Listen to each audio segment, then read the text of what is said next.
Fondata oltre 2600 anni fa, Napoli è un enigma, l'unica città d'Europa rimasta in un'epoca premoderna.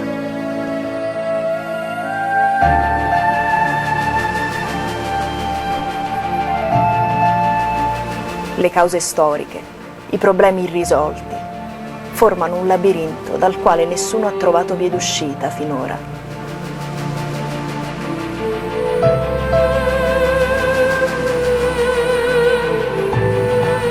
Osservatori di epoche e paesi diversi l'hanno definita come una meraviglia e come un inferno al tempo stesso.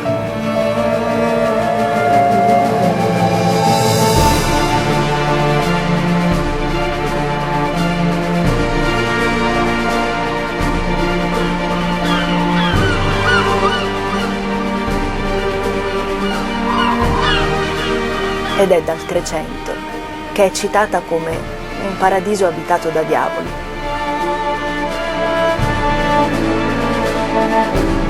Oggi Napoli è ancora un disastro ed un miracolo. È luogo comune a Napoli che l'unico modo per essere ricchi è esserlo nati o aver rubato. Così come è luogo comune che i napoletani siano maestri nell'ignorare o aggirare le regole. Per comprendere forse bisogna porsi questa domanda. Quali regole? Regole e leggi giuste oppure le regole e le leggi fatte a misura dei potenti? Un labirinto di cause ed effetti. Ma come sono andate davvero le cose?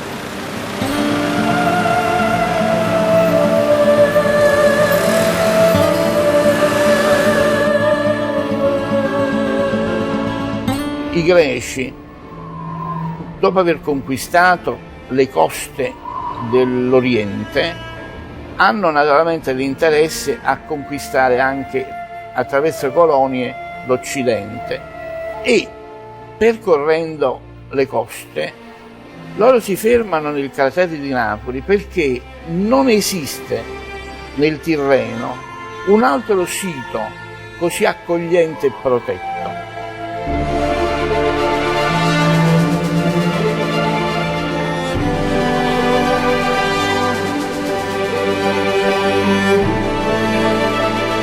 Cuma diventa la metropoli della grande colonizzazione greca, prima della costa e poi in sostanza del bacino tirrenico, cioè dal cratere di Neapolis parte la grande colonizzazione di tutto l'Occidente.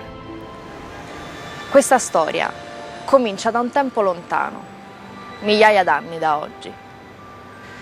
Inizia con una grande esplosione, un'eruzione che proiettò nell'atmosfera della Terra 300 km cubi di ceneri e polveri. Questo è il territorio in cui sarà fondata la città. Siamo in un'area vulcanica che si è formata in una piana alluvionale, che è la piana campana. La piana alluvionale campana si forma negli ultimi 2 milioni di anni. 40.000 anni fa circa, alcuni danno 39.000, avviene una grande eruzione che forma la cosiddetta caldera flegrea. Le caldere sono le più ampie strutture vulcaniche del pianeta, dei veri e propri supervulcani. La caldera flegrea è una depressione che si forma dopo una grande eruzione esplosiva. L'esplosione della caldera a Napoli è stata una delle 6 più devastanti negli ultimi 50.000 anni.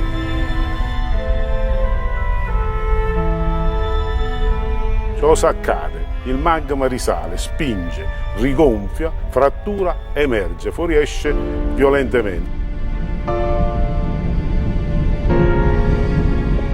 La città di Napoli è interessata da questo processo circa 40.000 anni fa.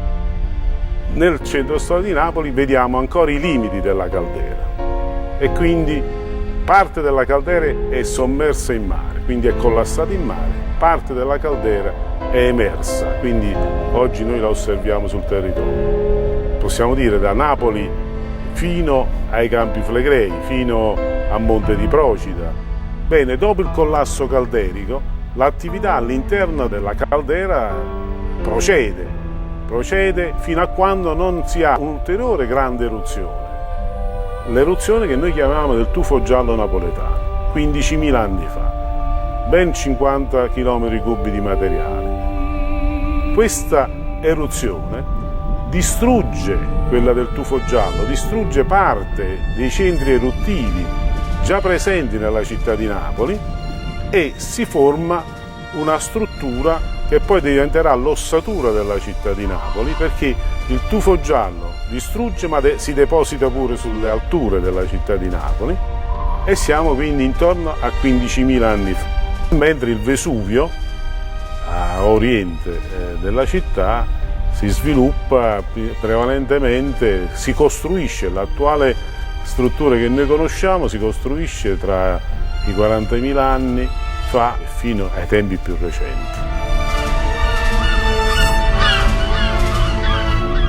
Da qui partivano per la colonizzazione delle coste della Francia meridionale, Marsiglia per esempio, per la Spagna, fino alle colonne d'Ercole, mentre la parte inferiore del Tirreno e del Mediterraneo era colonizzata dai Fenici. Nell'entroterra il dominio è assicurato dagli Etruschi lungo le piane. Quindi i due sistemi, il sistema greco sulle coste e il sistema etrusco lungo le basi dell'Appennino, sono in perenne conflitto tra di loro. Parte di questa storia è il conflitto. Sarà per lungo tempo un conflitto tra culture e mondi diversi e lo ritroveremo lungo l'intera storia della regione, in varie forme e per millenni. Dopo aver colonizzato Cuma, Puteoli, cioè Pozzuoli, loro si fermano a Partenope, cioè sul Monte Etna fondano Partenope, che non è una città, è un epineion, cioè una stazione marittima, militare e commerciale, è piccolissima, non ha agora o grandi monumenti, ma soltanto un sistema di strade. Monte Echia è una collina di 60 metri d'altezza, a strapiombo sul mare, verso terra è isolata da una cupa, una trincea scavata artificialmente, per cui l'insediamento ha sulla collina di fianco la sua necropoli. Alla base di questo insediamento c'è un attracco a oriente e un attracco ad occidente. Avanti al Monte Echia c'è una propaggine che probabilmente in antico era legata allo stesso Monte Echia, poi si è staccata perché è stata demolita dal mare. Su questa piccola isola megalite vi sono tracce di insediamenti addirittura fenici. Si narra che sulle rive di Megaride fu trovato il corpo di Partenope. Partenope era una delle 6 sirene. Quando tentò di sedurre Ulisse, non riuscendovi, si annegò in acqua. In quel punto sarebbe poi stato fondato l'insediamento che avrebbe preso il suo nome. Gli antichi miti ci parlano delle sirene, il cui canto risvegliava negli uomini il desiderio della conoscenza, della sapienza. Le sirene nei miti erano esseri metà donna e metà uccelli. Solo nel Medioevo subirono la strana trasformazione, divenendo metà pesci. Dopo 2 secoli, a seguito della vittoria dei Greci sugli Etruschi, i siracusani, che sono stati chiamati in soccorso da Cuma, sentono la necessità di costruire una città vera e propria, sul modello della Neapolis di Siracusa. Quindi scelgono questo pendino che ha una superficie quadrupla rispetto a Monte Echia, cioè circa 80 ettari, della stessa altezza, ed è difeso e delimitato praticamente da 2 alvei di acque torrentizie. A oriente è un lavinario che raccoglie le acque della conca della Sanità dei Vergini, A occidente c'è un altro lavinario che raccoglie le acque provenienti dalla collina di Sant'Elmo.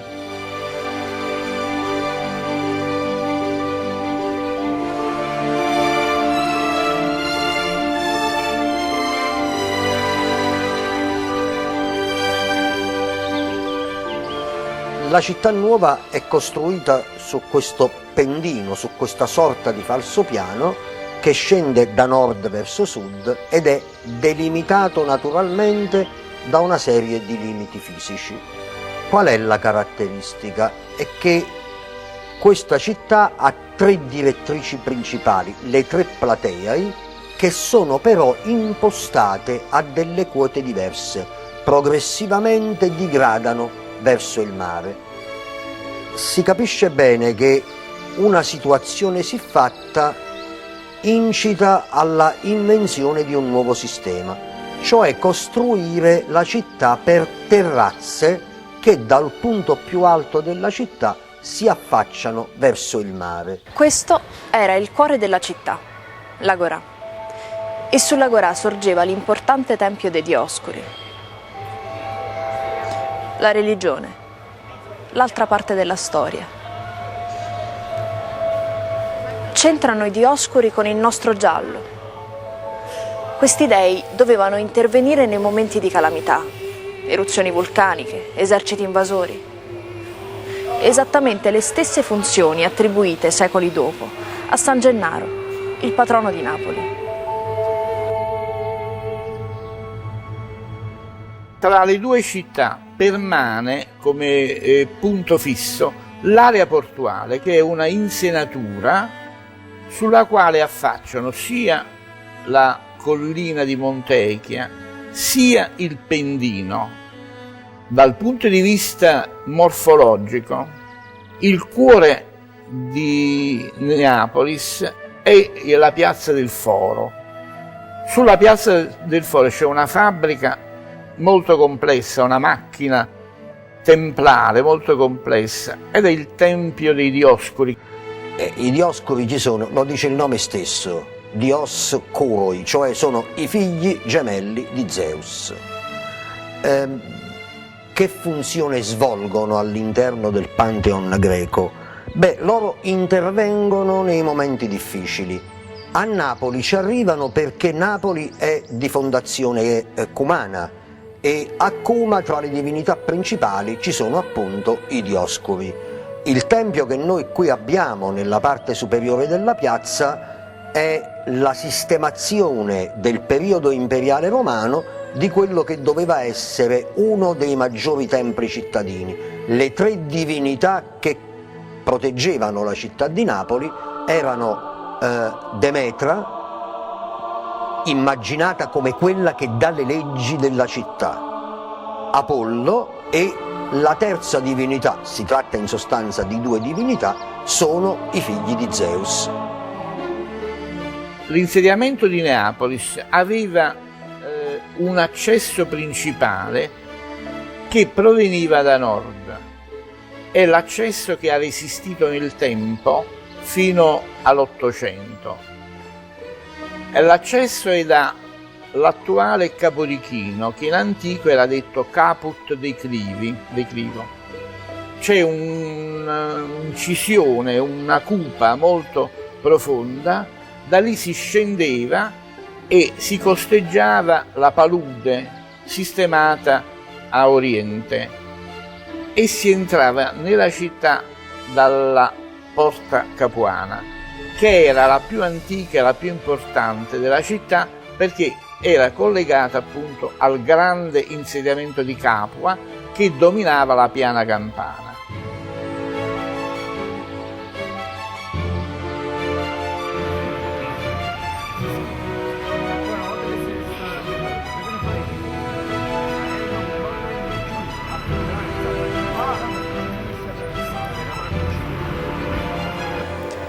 Napoli è l'unica città del mondo antico che ha perpetuato la sua forma.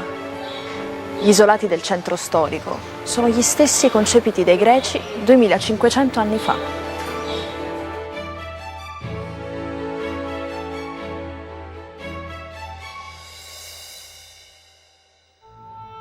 il piano urbanistico di Napoli è costruito sulla viabilità antica, grazie a 3 grandi direttrici che vanno da est verso ovest. Queste strade sono delle strade molto larghe, delle strade che sono larghe all'incirca 12 metri o non meno di 12 metri. Queste strade principali sono poi attraversate ad angolo retto da piccole stradine che da nord scendono verso sud, che non superano l'ampiezza dei 2,97 metri. È una misura specifica che noi conosciamo perché c'è l'adozione di un piede antico che viene perpetuato anche dai Romani. Si capisce bene che il modello della città in questo modo è un modello scenografico, perché sono questi 3 grandi gradoni che scendono verso il mare, che recuperano per gli abitanti la visione piena del golfo, ma contemporaneamente danno, per chi guarda la città dal mare, la visione di una costruzione scenografica molto monumentali per ambiti che progressivamente partono dalla spiaggia e vanno verso le alture retrostanti.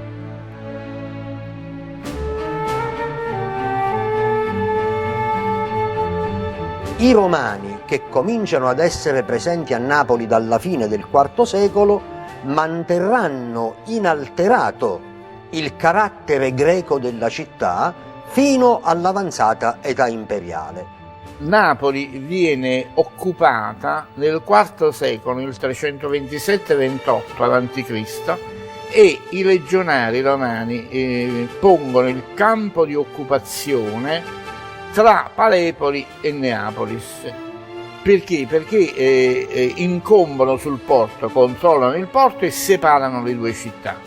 Dopo varie peripezie riescono a occupare l'insieme e romanizzano praticamente la città e il territorio. Nel 326 a.C. Neapolis si arrende ai Romani e quindi entra a far parte dello Stato romano con una specie di patto consociativo che permette alla città di mantenere ancora una volta i culti e la lingua. I Romani erano interessati solo al dominio e all'espansione e lasciano intatta l'organizzazione della città, così che i nobili manterranno le loro proprietà. Le fratrie vi persisteranno.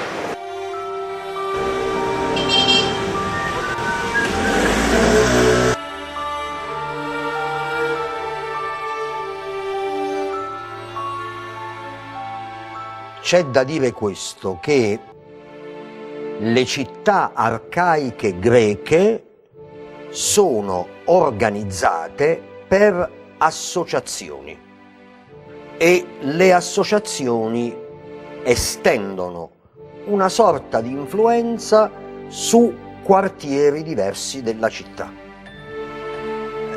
Queste associazioni sono per l'appunto le fratrie, che hanno un'organizzazione interna molto rigida.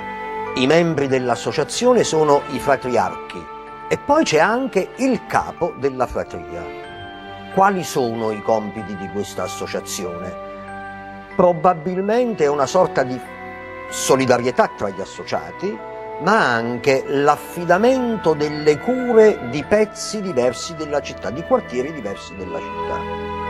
L'aggruppamento di più di questi sodalizi poi in ultima analisi formerà la tribù. È chiaro che il riconoscimento nel gruppo di una cellula elementare di una società più complessa avrà potuto generare anche nelle origini, ma le conoscenze che noi abbiamo sono legate più a realtà mitologiche che a realtà storiche, avrà dato la possibilità anche di poter esercitare una sorta di giustizia primitiva, quale quella per esempio di perseguire delitti che vengono affatti in danno di uno degli affiliati dell'associazione stessa.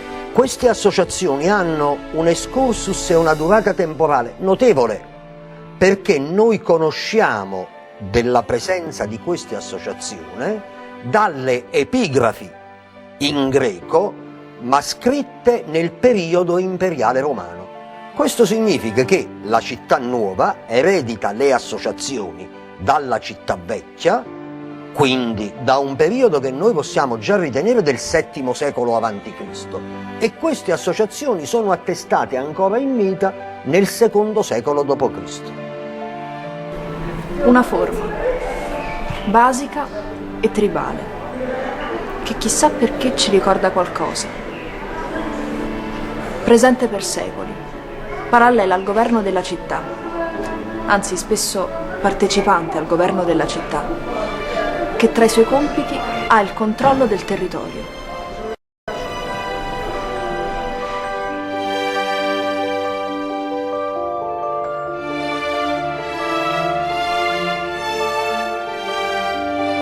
Bisogna ricordare che a quell'epoca, all'epoca dell'impero, tutta l'Italia aveva 7 milioni e mezzo di abitanti, dei quali uno era concentrato a Roma. Questa è la visione che bisogna avere di quell'epoca. Napoli romana, come numero di abitanti, non si discosta da quella precedente, è sempre intorno ai 15-20 mila abitanti.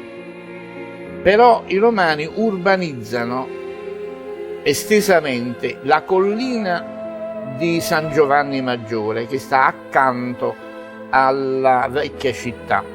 Quindi la città raggiunge da 72 ettari circa 90 ettari, è sempre compresa tra i due lavinari. Quindi la estensione grosso modo della città è la stessa, però si avvicina più significativamente verso l'area portuale, cioè verso la insenatura del porto, che intanto comincia a restringersi perché si insabbia per il movimento ondoso e anche per i detriti che scendono dal lavinario occidentale e invadono la piana dove attualmente poi c'è Piazza Municipio.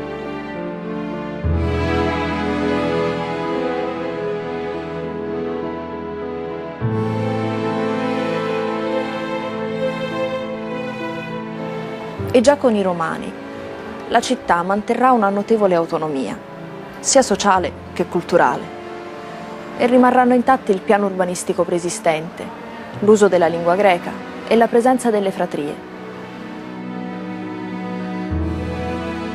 Tra la fine del I secolo a.C.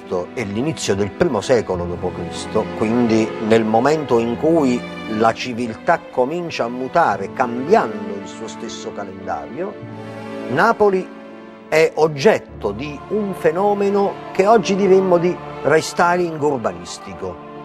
È proprio degli imperatori romani l'attuazione di una politica che vuole captare il consenso popolare con il ridisegno delle città di alta fondazione, e tra queste anche Napoli.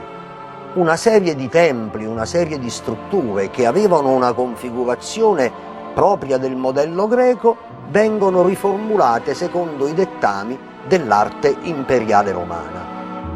L'Agorà, che era la piazza principale, che è l'area corrispondente a San Lorenzo Maggiore e alla chiesa di San Gaetano, cioè al mercato e al tempio dei Dioscuri, si trasforma da Agorà, piazza pubblica greca, in forum, cioè nel luogo di ritrovo dei cittadini romani di questa città. Il luogo dove si trova anche il mercato delle vivande, ma dove continuano ad esistere dei grandi templi. Una Napoli piccola, armoniosa, caratterizzata da templi, ville, attraversata da lavinai e con sorgenti pubbliche, con alberi, giardini, scalinate, tenuta così grazie agli schiavi. Possiamo solo immaginarla.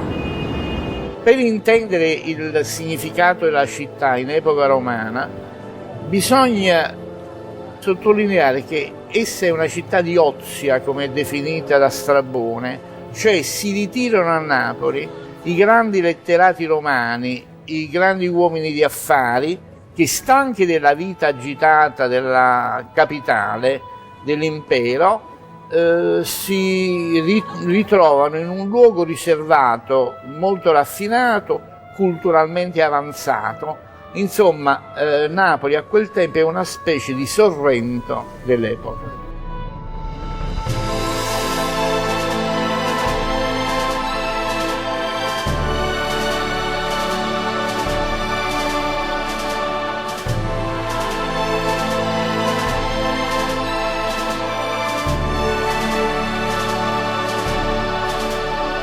Con l'affermarsi del cristianesimo nel IV secolo d.C., la mappa cittadina viene ridisegnata dalla presenza e alla costruzione di nuove basiliche, e tra queste nel IV secolo è particolarmente importante la fondazione della Basilica del Salvatore, che poi sarà nominata di Santa Restituta e che localizza la presenza del Duomo nella città. L'imperatore Valentiniano III nei primi decenni del V secolo fa potenziare le mura e restaurarle soprattutto nel versante verso mare. E sempre nel versante verso mare, l'antica villa di Lucullo, che sorgeva dove era stata Palepolis, prenderà nome di Castrum Lucullanum. Quella che era stata la villa imperiale diventa un vero e proprio fortilizio, mantenendo però il carattere residenziale, tant'è vero che nel Castrum Lucullanum nel 476 d.C. morirà l'ultimo imperatore di Roma. Pochi ricordano che l'ultimo imperatore, dal nome fatidico di Romolo Augustolo, muore nella zona di Pizzofalcone, in una sorta di reclusione che gli era stata imposta. E Napoli registra le trasformazioni e il passaggio dal mondo antico al successivo mondo medievale. Questa è una delle strade secondarie della città antica e nel periodo dei primi secoli dell'impero romano il livello sul quale mi trovo è il livello della strada uguale anche nel periodo greco.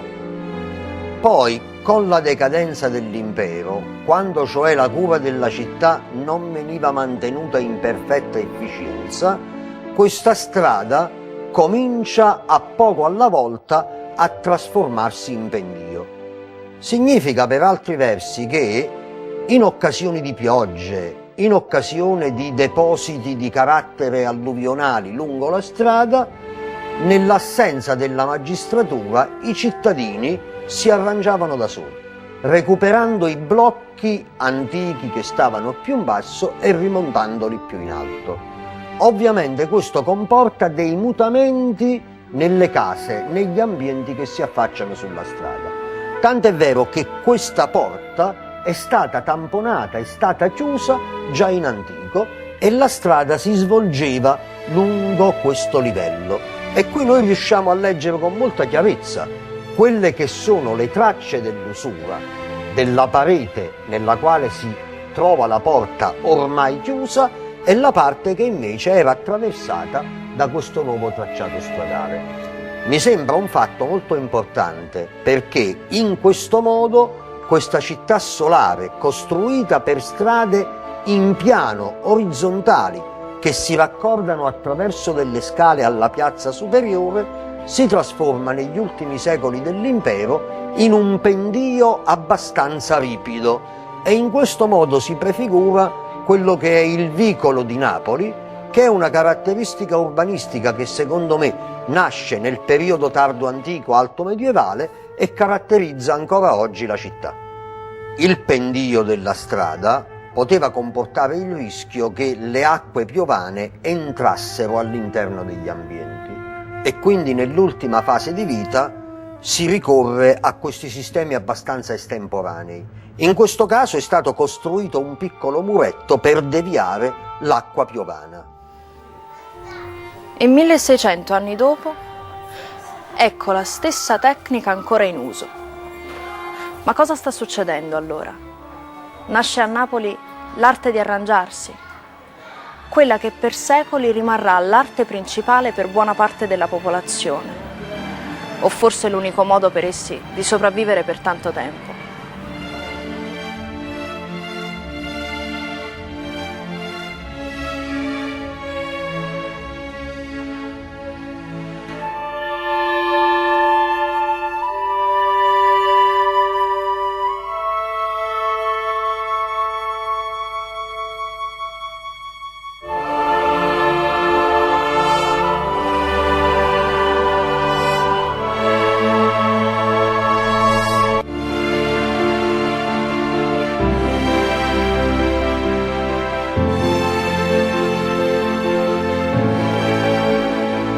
alla caduta dell'impero romano nel 476 si apre quest'epoca, diciamo, bizantina. Immediatamente dopo ci sono le guerre greco-gotiche che caratterizzano il destino di Napoli e del territorio, e poi si apre questa epoca del ducato indipendente. Nell'ambito delle vicende assai complesse della guerra greco-gotica che inizia nel 535, Napoli verrà più volte saccheggiata, devastata nei diversi assedi che subirà, fino a ritornare definitivamente nel 553 con la vittoria di Nersete alle falde del Vesuvio in ambito bizantino. La riconquista bizantina dell'Italia meridionale riguarda soprattutto i territori costieri. L'interno rimarrà in qualche modo separato da questa vicenda appunto della costa, e quindi all'interno avremo le popolazioni barbariche, prima i Goti e dal 568 i Longobardi, e sulla costa invece il rapporto con il mondo bizantino che, ricordiamolo, è greco di lingua. L'espansione degli Unni e la pressione sulle popolazioni germaniche avvia le grandi migrazioni ed invasioni. Visigoti, Ostrogoti, Franchi, Alemanni, le invasioni barbare. Per Napoli l'esigenza principale diviene quella di resistere alla spinta dei Longobardi, che tentavano di avanzare verso il mare. Il resto dell'Italia veniva devastato, sì, ma gli equilibri si rompevano. I ricchi perdevano le loro terre, gli schiavi fuggivano o venivano liberati, molti si rifugiavano nei comuni. Questi barbari cattivi prendevano quello che potevano, devastavano, ma allo stesso tempo cambiavano la cultura delle popolazioni, come anche la loro, in un processo di trasformazione reciproca. Ed il mondo europeo cambia. Napoli riesce a resistere, rimanendo così un frammento sopravvissuto del mondo antico. La caduta dell'impero romano coincide pressappoco con una mutazione climatica molto importante, chiamata dai paleoclimatologi piccola età glaciale. La temperatura scende di 1, 2 e anche 3 gradi in alcuni casi. Questa mutazione cambia il clima, che diventa piovoso, e quindi assistiamo a grandi alluvioni, la costa avanza e si accumulano detriti, quindi si insabbiano molte aree. Questa mutazione è accompagnata anche da una trasformazione della fauna e dell'agricoltura. In più, le zone acquitrinose vengono invase dalla malaria e quindi cominciano a spopolarsi. Si ritirano queste popolazioni anche sui rilevati per allontanarsi dalle invasioni barbariche, dalle aggressioni, poi dalle incursioni saracene, e quindi cambia completamente il panorama territoriale. I siti si fortificano e si incastellano, in modo che il paesaggio cambia completamente fisionomia. Al periodo di dipendenza dall'impero d'Oriente subentra un periodo di indipendenza del ducato. Il ducato di Napoli è anch'esso molto piccolo come territorio. Il ducato arriva fino al Calanius, cioè quello che chiameremo poi in seguito Regilagni, e quindi è delimitato da questo fiume a nord e dall'altro fiume, il Sarno, a est. L'area è, diciamo, estremamente ridotta. Se si tiene conto che questi fiumi sono pressappoco inquinati dalla malaria, si vede che questa cintura di malaria delimita il ducato. L'Alto Medioevo a Napoli è caratterizzato e è contraddistinto dalla definizione di città ducale, dove ducale si intende il duca è l'amministratore della città per conto di Bisanzio, solo che così lontano dalla capitale che comincia ad avere una sua autonomia, quindi di fatto è un amministratore indipendente. Durante il periodo ducale c'è una espansione verso il porto, che è la zona più indifesa, le mura arrivano fino a Rua Catalana.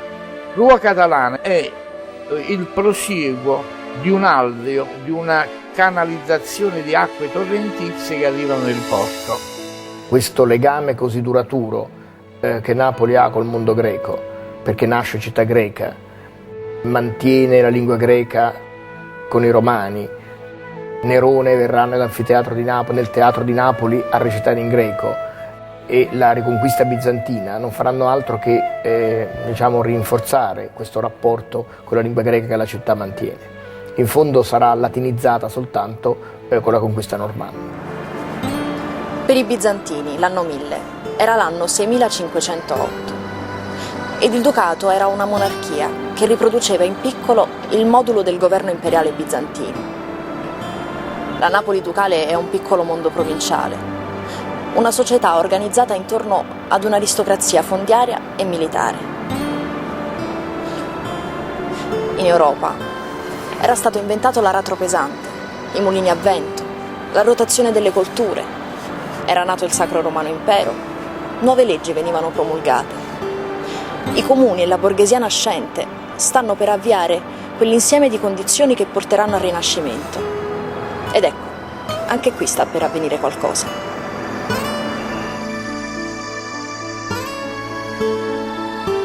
L'alba dell'anno 1000 vede la Campania travagliata da queste guerre intestine tra Longobardi appunto e Bizantini, che spesso ricorrono a mercenari stranieri per poter condurre queste guerre. L'avvento dei Normanni è occasionato dal conflitto tra i napoletani e i capuani, cioè tra i bizantini e i longobardi.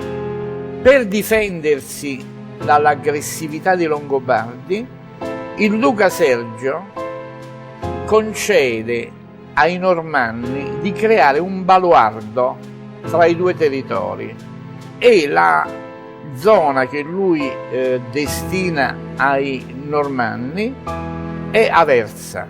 Aversa è a mezza strada, è a 8 miglia da Napoli e quindi a 8 miglia da Capua, e questa deve costituire una difesa per Napoli, se non che i normanni insediatisi ad Aversa, di lì in un secolo e più riescono ad occupare tutta l'Italia meridionale e quindi a formare il primo regno del Mezzogiorno. La resistenza dei napoletani all'assedio normanno fu strenua e durò dal 1135 al 1137. La conquista normanna del regno e la fondazione normanna del regno sono un evento fondamentale per la vicenda dell'Italia meridionale, perché i confini che i normanni daranno al regno sono quelli che il regno meridionale manterrà fino a Garibaldi. La città subisce delle trasformazioni profonde perché viene fortificata in punti strategici importanti. Innanzitutto verso il mare viene presidiato l'isola di Megalide e si fortifica Castel dell'Ovo. A oriente, che è il lato più esposto all'aggressività dalla piana campana, sorge Castel Capuano. I monumenti di quel periodo che sopravvivono sono scarsissimi, però la città è fortificata.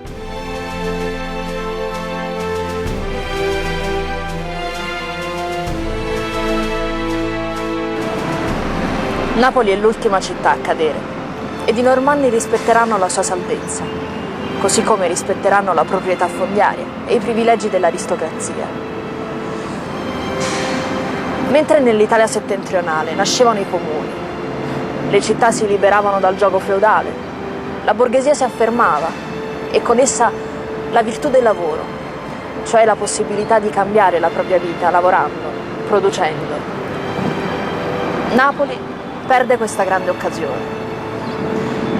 Proprio mentre cominciava la fase calante e la disgregazione del feudalesimo, Napoli entra in uno stato a regime feudale. Qui la storia, mentre altrove Marco Polo esplorava la Cina, San Francesco rivoluzionava la Chiesa, i comuni si avviavano al loro apogeo. Qui la storia si può quasi raccontare solo con i nomi dei regnanti e delle varie dinastie che si sono succedute. Sul finire del XII secolo, la dinastia regnante normanna, quella degli Altavilla, è rappresentata ormai soltanto da una figura di principessa, Costanza, per cui per assicurare una continuità al regno non c'è altra soluzione che trovare uno sposo adeguato, e questo sposo sarà l'imperatore. Con questo matrimonio la monarchia si passa da una dimensione normanna a quella che chiamiamo la monarchia normanno-sveva.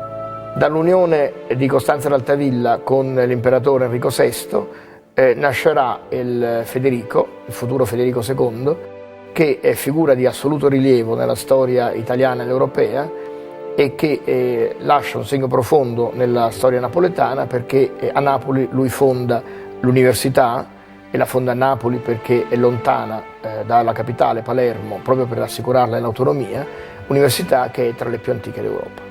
Con la battaglia di Benevento del 1266, Carlo I d'Angiò conquista il Regno meridionale.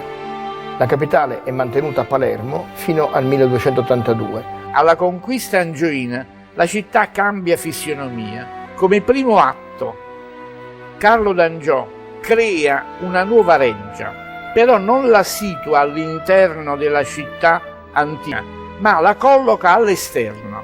Sceglie il rilevato dove è attualmente Castelnuovo, perché è staccato dalla città e incombe sul porto.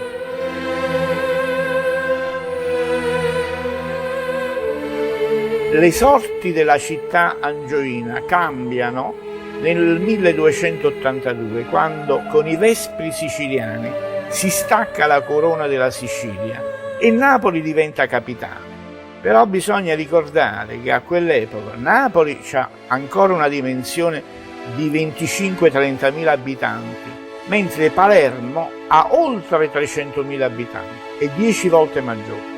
Al momento della conquista angioina Napoli conta circa 30.000 abitanti.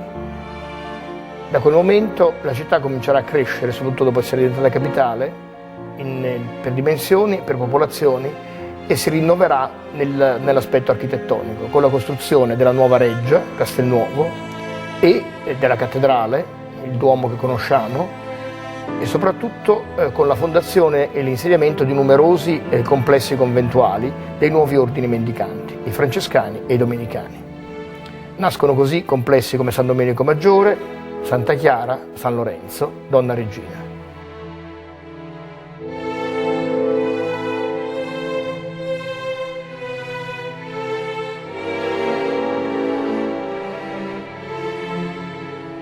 La città viene fortificata e cambia completamente, perché ci sono grandi insediamenti monastici e di grandissime chiese che verticalizzano la città, cioè la città si goticizza. La città fisica cambia. Gli angioini, appoggiati dal Papa, iniziano una guerra lunga e logorante che durerà 90 anni contro gli aragonesi. La città viene fortificata e allo stesso tempo la nobiltà si circonda di lusso e sfarzo. E la Chiesa? La storia ce lo riporta come uno dei periodi peggiori della storia della Chiesa. Una Chiesa feudale, legata alla nobiltà, che oltre a mandare truppe contro i siciliani, arriva a scomunicarli, così come aveva scomunicato 2 volte i napoletani nei secoli precedenti, quando erano suoi avversari.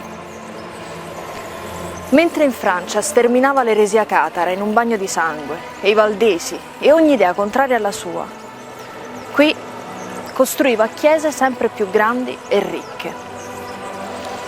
La Chiesa cattolica, qualche secolo dopo, risulta possedere il 60% di tutte le proprietà immobiliari in città.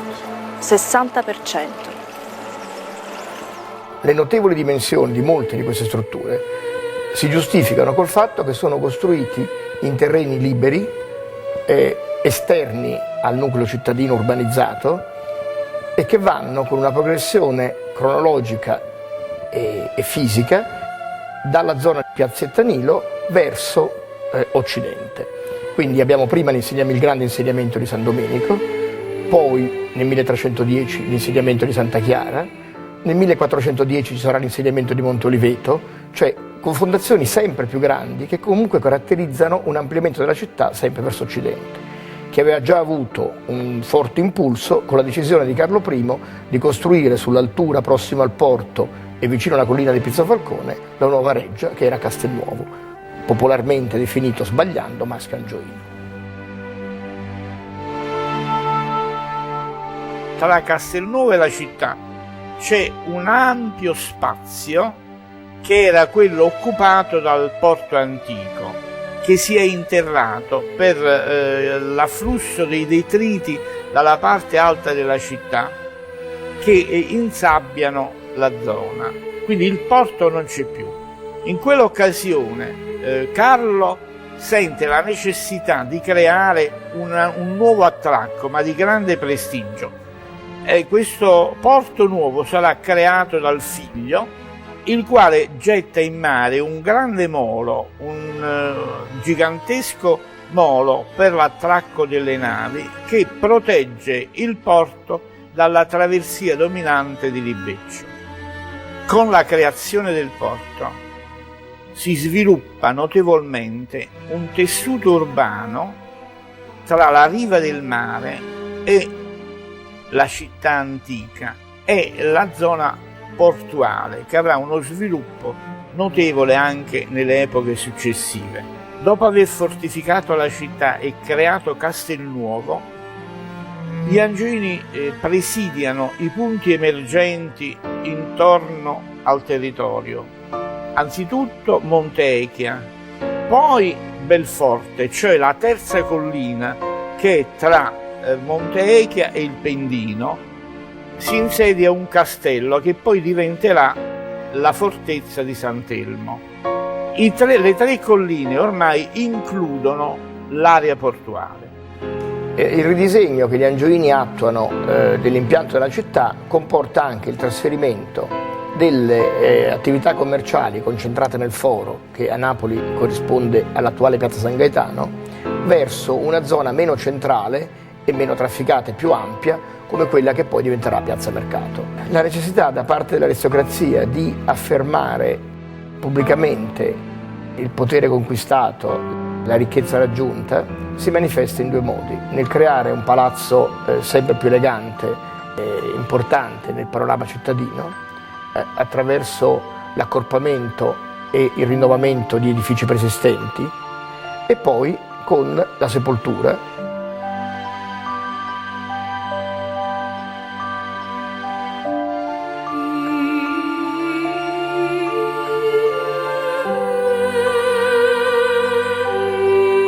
Alla morte dell'ultima regina angioina, Giovanna II, nel 1435, ha inizio una guerra di successione tra i vari pretendenti, e quindi tra il pretendente angioino e il re d'Aragona Alfonso, che era stato appunto dalla regina adottato come erede. Il re d'Aragona vince questa guerra di successione e trionfalmente entra a Napoli nel 1442 e il regno da angioino diventa aragonese.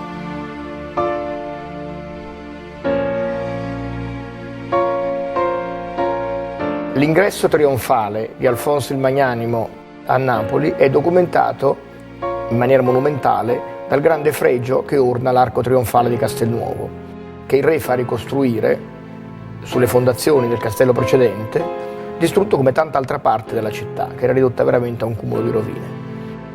Con gli aragonesi la città subisce per la prima volta una espansione della cinta muraria consistente. Questo è il dato più significativo. La murazione scavalca i due antichissimi alvei naturali che canalizzavano le acque dalla parte retrostante della città e include per la prima volta la collina a oriente di San Giovanni a Carbonare e a occidente Monte Oliveto. E per la prima volta viene incluso anche l'area portuale all'interno della cinta muraria. Quando arriva Alfonso I, realizza una trasformazione immediata di Castelnuovo, che da struttura a sviluppo verticale per la difesa piombante muta aspetto e diventa un forte capace di resistere alle armi da fuoco a lunga gittata, quindi è cinta di bastioni e cambia anche l'ingresso. L'ingresso di Castelnuovo era rivolto verso la via di Porto, invece nella nuova concezione l'ingresso monumentale viene spostato a nord. Del vecchio castello rimane solo la cappella palatina, mentre viene realizzato un altro lavoro molto importante è la fortificazione del porto, con l'inserimento di un molo a martello. Nel 400 da città, diciamo in qualche modo francese, perché era sotto la corona degli Anjou, Napoli diventa una città catalana, in qualche modo maiorchina. Guillermo Sagrera, il grande architetto che realizza importanti lavori a Napoli, penso alla Sala dei Baroni in particolare in Castelnuovo, viene da Maiorca. Molti edifici napoletani hanno un carattere catalano, ma arrivano in quegli anni a Napoli artisti da ogni parte d'Europa e del Mediterraneo. Napoli conta circa 40.000 abitanti ed è l'ultima volta che la vedremo in equilibrio con la natura e lo straordinario paesaggio che la circonda. In Europa si svolgeva la lotta tra sistema feudale e monarchie e tra le monarchie stesse.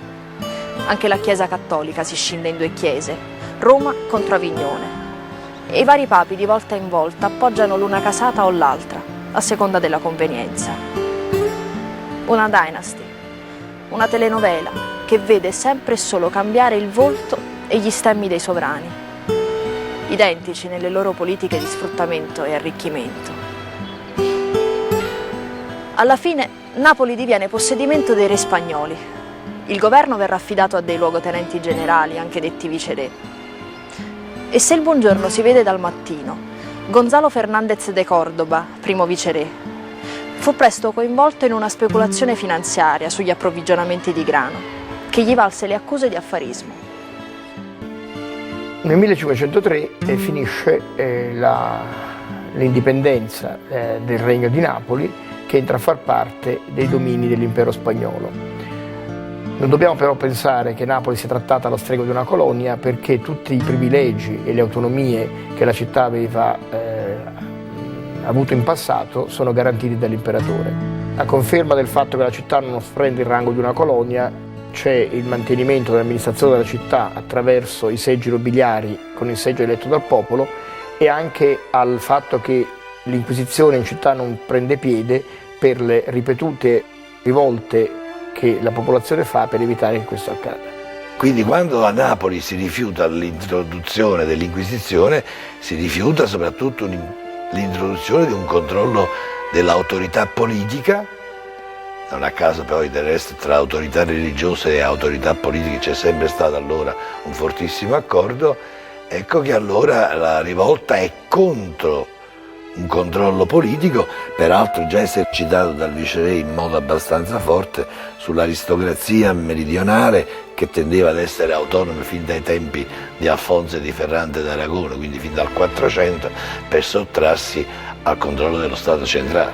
Nei 2 secoli, il periodo vicereale, si assiste a una rivoluzione urbana, mentre la popolazione si triplica.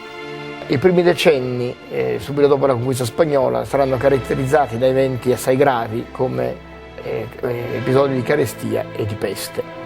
Nel 1528 l'invasione del generale francese Lautrec mette in crisi la città. Lui dispone l'assedio lungo il crinale dei Colli Aminei e tiene sotto tiro la città. Si rendono conto tutti che ormai la murazione, specialmente quella occidentale, da poco finita, aragonese, è inutile. Quindi con la venuta di Don Pedro di Toledo dal 1532 al 1553 avviene questa rivoluzione. Don Pedro presidia il colle, cioè Sant'Elmo, e impianta una grande fortezza che si tiene sotto tiro non solo la città antica, ma anche il cratere di Chiaia. Quindi organizza un riassetto territoriale fondato su un nuovo asse di sviluppo, che è via Toledo, che da sud si dirige verso nord. È fuori della città. Via Toledo è presidiata da un quartiere militare che si attesta sotto Sant'Elmo e viene fortificata anche l'accesso nord, cioè la Porta Reale, impiantando una caserma di cavalleria che è l'attuale Museo Nazionale. A sud quest'asse è presidiato dal nuovo Palazzo Vicereale. Il tentativo di ammodernare anche dal punto di vista amministrativo la vita cittadina sarà attuato dal Viceré Toledo promuovendo il trasferimento dai feudi verso la capitale di gran parte degli aristocratici e della nobiltà. Ovviamente insieme con gli aristocratici si trasferiranno gli artigiani, i servitori, uno stuolo infinito di persone che potevano vivere meglio gravitando intorno a queste famiglie aristocratiche. E questo fenomeno col tempo determinerà quella crescita demografica così intensa che porterà la città ad essere all'inizio del Seicento, insieme con Parigi e Londra, la più popolosa città d'Europa. Siamo alle soglie di quella che verrà ricordata come l'epoca d'oro della città. I palazzi diventano ricchi, grandi, sfarzosi. I nobili affluiscono dalle campagne. E dietro l'apparenza cosa c'è? I poveracci, quelli che prima ci abitavano in questi posti, ne vengono cacciati via. Lo spazio entro le mura è quello che è. I feudatari verranno in città perché venendo qui sono esentati da molte tasse. Il re li vuole qui per tenerli sotto controllo e gli concede esenzioni. Ed i nobili spenderanno qui i loro soldi, affamando le campagne, drenando tutte le risorse del meridione d'Italia, tanto che nessuna città si espanderà nell'Italia del Sud. Bisogna arrivare a Palermo per trovare un'altra città importante, mentre il resto d'Italia conta città come Firenze, Venezia, Genova, Parma, Milano, Torino. E la popolazione napoletana? Certo, se ci sono in quei giorni 130 palazzi nobiliari in città, non ci sono solo 130 famiglie di feudatari. E se tra chiesa e nobili l'80% del territorio cittadino è occupato, dove avranno vissuto quelli che nel 1600 diverranno 300.000 abitanti? Gli ultimi decenni del Cinquecento sono caratterizzati da un susseguirsi di epidemie e carestie che provocano anche movimenti popolari di sommossa, tra cui particolarmente importante è quello del 1585, quando l'eletto del popolo Starace viene trucidato dalla plebe. La espansione demografica interna alla città è potenziata dall'afflusso delle plebi dalle campagne. Le case scavalcano la cinta muraria e invadono la conca dei Vergini e il semicratere di Chiaia.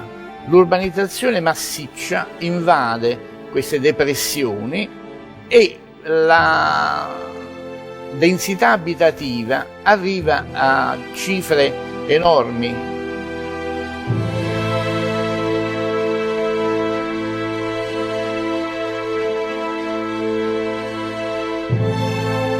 Contemporaneamente le grandi proprietà terriere degli ordini mendicanti vengono lottizzate dagli ordini stessi e sui terreni resi liberi vengono costruite le residenze delle famiglie aristocratiche. È il caso per esempio del proliferare dei grandi palazzi dalla zona di Santa Chiara verso via Toledo e le colline di San Martino.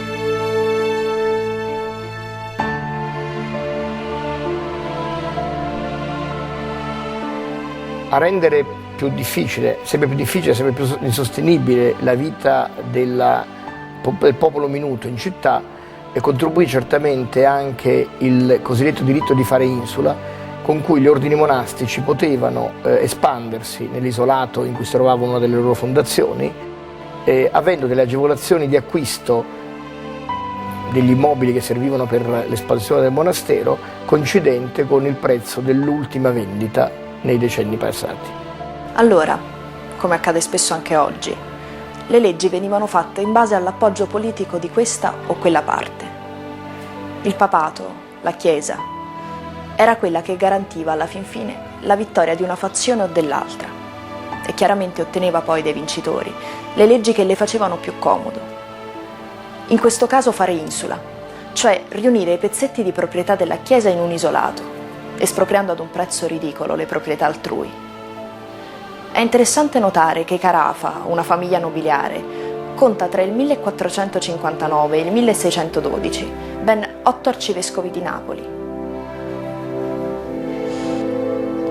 Ci si chiede ancora oggi come mai i napoletani abbiano così poco rispetto degli spazi comuni. Bene, la risposta è semplice: non ce ne sono mai stati.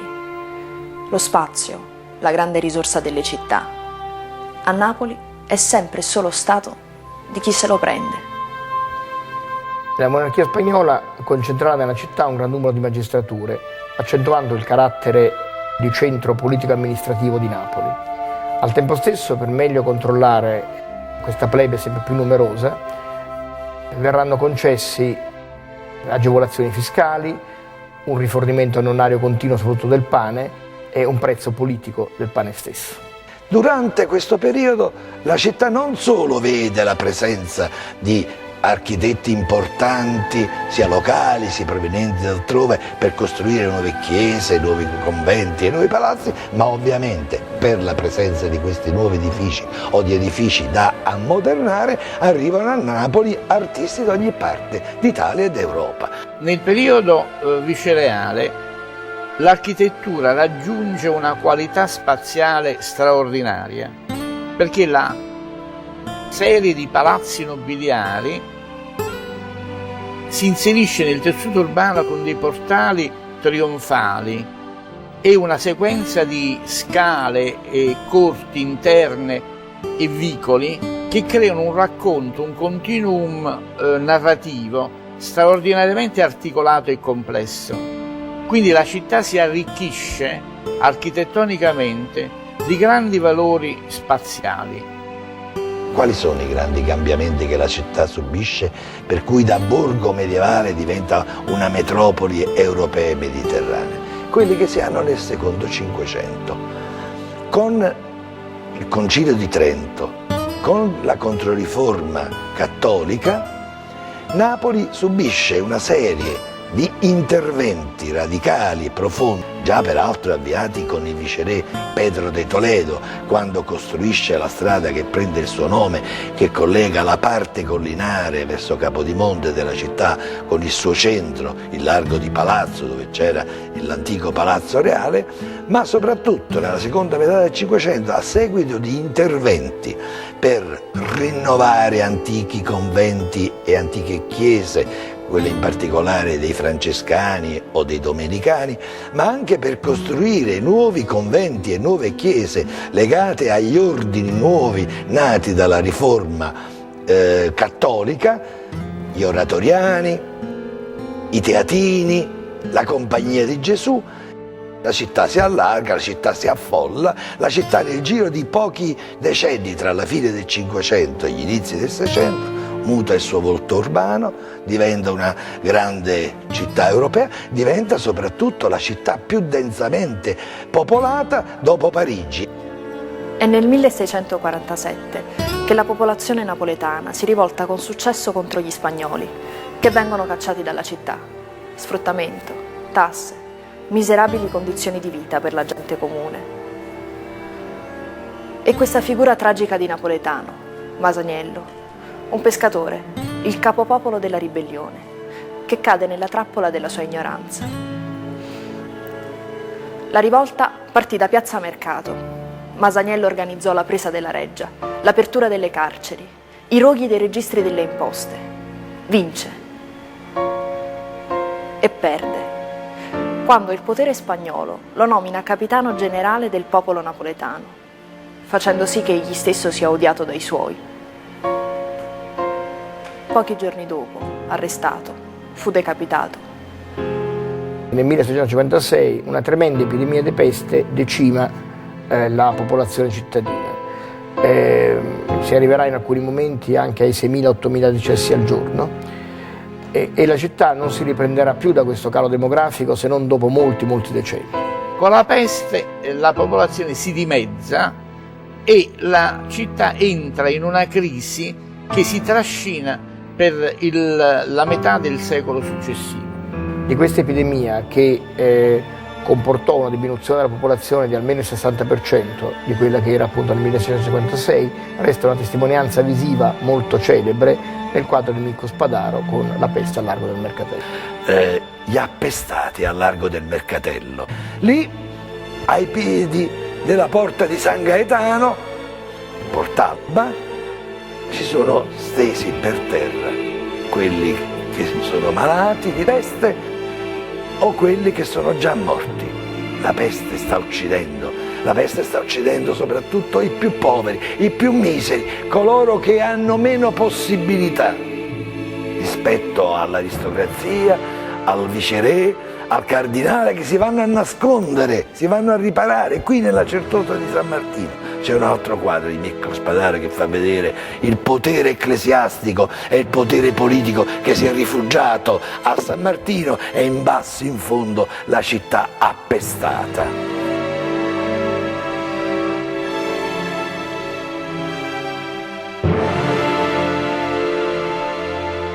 La storia della città non è finita nel 1600, ma è nella Napoli del 1600 che ritroviamo tanta parte della Napoli di oggi.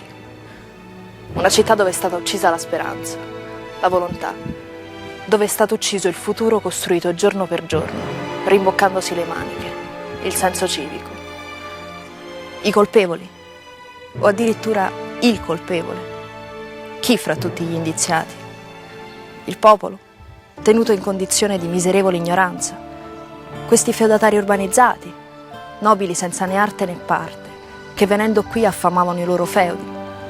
I re accattoni lontani, i vari duchi, viceré, la Chiesa, le organizzazioni parallele al governo, il Vesuvio, che torna a imporre con forza dirompente la sua presenza, lo stesso Dio, i napoletani tutti, lì a chiedere che scendano i Dioscuri dal cielo, o San Gennaro a salvarci dalle catastrofi, immobili in attesa della misericordia divina. Un artista straordinario ha saputo cogliere lo zeitgeist, l'anima della città del tempo. Questa scena che si svolge lì in un vicolo buio, ecco che si svolgono alcune scene che appartengono alla nostra realtà quotidiana. Ecco che due pellegrini arrivano e lì fuori di un'osteria c'è un'oste che li invita ad entrare. Ecco che ai piedi di questi pellegrini c'è il solito pezzente che chiede l'elemosina, e uno di questi cavalieri si toglie un pezzo di mantello e glielo dà. Ecco che dall'altro lato del dipinto c'è una donna che porge il suo seno a un vecchio. Ecco che dietro l'angolo compare la morte, perché la morte c'è sempre dietro l'angolo attraverso il trasporto di un cadavere. E in alto ecco che una donna si affaccia dal balcone, c'ha il figlio al seno.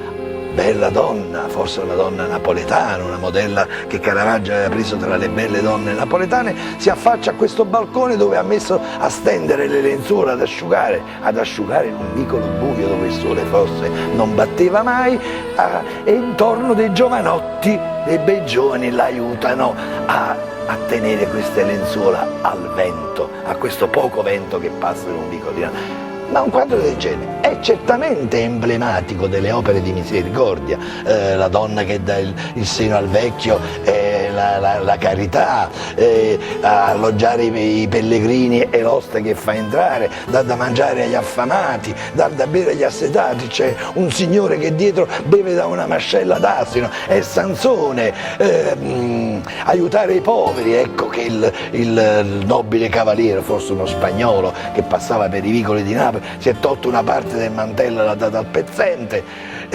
seppellire i morti, la morte che è dietro l'angolo.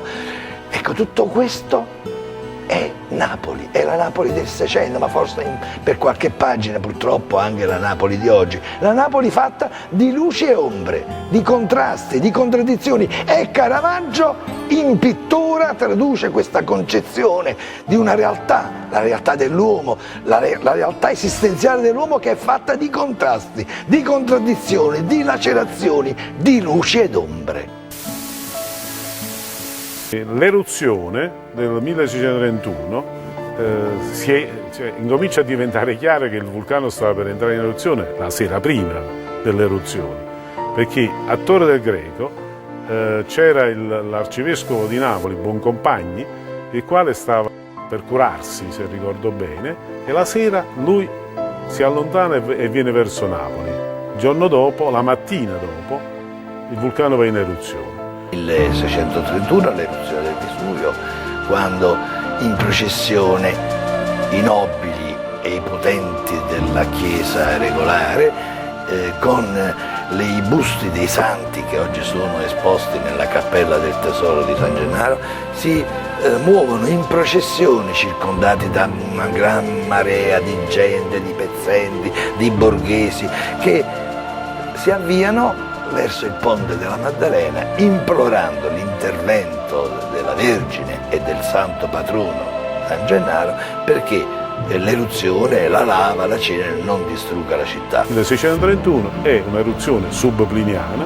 più o meno delle energie di quella del 472, che produce danni enormi. La gente scappa verso Napoli, muoiono diverse decine di migliaia di persone. Eravamo in pieno